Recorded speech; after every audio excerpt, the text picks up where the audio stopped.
Hello everyone, কি অবস্থা সবার? চলে আসলাম নতুন আরও একটি ভিডিও নিয়ে।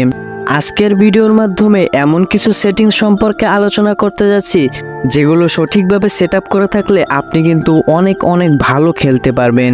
তো বিষয়টি জানতে হলে সম্পূর্ণ ভিডিওটি দেখতে হবে। আর আপনি যদি এই চ্যানেল নতুন হয়ে থাকেন অবশ্যই চ্যানেলটি সাবস্ক্রাইব করে পাশে থাকবেন। তো কথা না বাড়িয়ে চলুন মূল আলোচনায় যাওয়া যাক। তো প্রথমেই গেমে প্রবেশ করে সেটিংসে চলে আসবেন। সেটিংসে এসে ডিসপ্লেতে আসবেন। ডিসপ্লেতে আসার পরে এখানে অনেকগুলো সেটিংস দেখতে পারবেন। তো তার মধ্যেই উপরে একটি সেটিংস দেখতে পারবেন ডিরেকশন মেকার নামক। এই সেটিংসটি যদি আপনার অন করা থাকে তাহলে আপনি কিন্তু আপনার প্লেয়ারের কাছে সঠিকভাবে পাস দিতে পারবেন। আর এটা যদি অফ থাকে তাহলে কিন্তু আপনি আপনার প্লেয়ারের মুভমেন্ট বুঝবেন না, আপনার প্লেয়ার কোন দিকে মুভ করে আছে বা আপনি কার কাছে পাস দিচ্ছেন এটি আপনি ভালোভাবে বুঝবেন না। সো এটাকে সবসময় অন করে রাখবেন। এরপরে এখানে দেখতে পাবেন বল কালার নামক একটি অপশন রয়েছে। তো এটি যদি আপনার হোয়াইট বা ইয়েলো বা রেড করা থাকে তাহলে এটিকে অটোমেটিক করে দিবেন। কারণ এটি যদি সাদা থাকে আর আপনার খেলা যদি বরফের মাঠে পড়ে তাহলে কিন্তু আপনার খেলায় অনেকটাই অসুবিধা হবে, সাদায় মিলে যাবে আর আপনি খেলতে কিন্তু অনেক কষ্টের মধ্যে পড়ে যাবেন।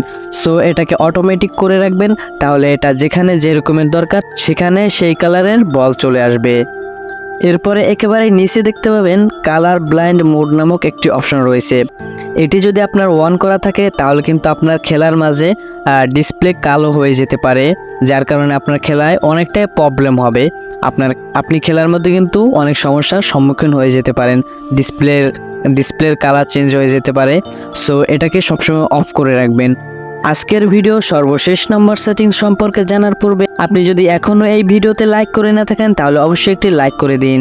আজকের ভিডিওর সর্বশেষ নম্বর সেটিংসটি হলো আপনারা এখান থেকে সেটিংসে আসার পরে এখান থেকে কন্ট্রোলসে আসবেন। কন্ট্রোলসে আসার পরে একদম নিচে একটা অপশন দেখতে পাবেন ক্রুজ অ্যাসিস্ট নামক একটি অপশন দেখতে পাবেন। তো এই অপশনটি সবসময় অন করে রাখবেন, কারণ এই অপশনটি যদি আপনার অফ করা থাকে তাহলে আপনি সঠিকভাবে প্লেয়ারের কাছে পাস দিতে পারবেন না। এই অপশনটি অন করা থাকলে আপনার প্লেয়ারের কাছে পাস দিতে এবং গোল করতে কিন্তু অনেক সহায়তা করবে এবং আপনি খুব দ্রুত পাসিংও খেলতে পারবেন। সো এই সেটিংসটি সবসময় অন করে রাখবেন। সো গাইস, এই ছিল আজকের ভিডিও। আশা করি আপনি অল্প একটু হলেও উপকৃত হতে পেরেছেন। পুরো ভিডিওটি দেখার জন্য অসংখ্য ধন্যবাদ। তো সকলেই ভালো থাকেন, খোদা হাফেজ, সুস্থ থাকুন, গেমকে উপভোগ করুন।